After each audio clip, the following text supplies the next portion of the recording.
If you grew up in the 1990s, you may feel strangely out of sync with the pace of modern life, and there's a psychological reason for that. Have you ever noticed it, without being able to explain it? There is a specific demographic of people who seem to move through the modern world with a different internal rhythm. When you speak to them, they listen without rushing to respond. When a moment of silence falls, they do not frantically reach for a device to fill it. You might assume this is just a personality quirk or perhaps a sign of disinterest. But it is neither. It is a psychological imprint. You are observing a nervous system that was calibrated in a world that no longer exists. We often refer to them as the bridge generation. They grew up during a neurological transition the human species had never experienced before. They are the last generation to possess a childhood memory of a world without the internet, yet they are fully fluent in the digital language of today. This is not nostalgia, it is psychology. For a child in the 90s, boredom was a physical reality. If you were waiting for a parent, you simply waited. This created a nervous system that was comfortable with its own company.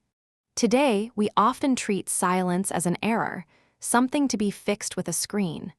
But for the bridge generation, silence feels like a return to a native language. They do not feel the anxious need to fill every second with noise, because their early brain development occurred in an analog environment. They learn to self-regulate without external feedback. This difference extends to how they perceive time. In their developmental years, time had weight. If you wanted to reach a friend, you had to call their house and hope they were home. Effort was required to consume content. Patience was a currency. Today, everything is instant. But for the bridge generation, this instant access often feels thin. They understand convenience, but they remember the cost. They are not resisting technology. They are simply calibrated to a different speed. When they hesitate to jump on a new viral trend, it is not because they cannot adapt. It is because they are measuring the new against a memory of something more grounded. However, this position comes with a heavy burden. This is what it means to be a bridge.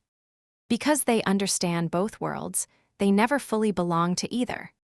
They often feel a subtle, low-grade anxiety, a sense that they should be moving faster to keep up, while their body screams for the privacy and slowness they once knew. You feel a constant internal buffering, a private lag between the speed the world demands and the speed your body recognizes as safe. You are processing the digital noise through an analog filter, and that conversion requires energy. This is the price of the bridge. If you grew up in the 1990s, you may feel like you are constantly waiting for the world to slow down again. You may feel a quiet displacement. But this position is not a weakness.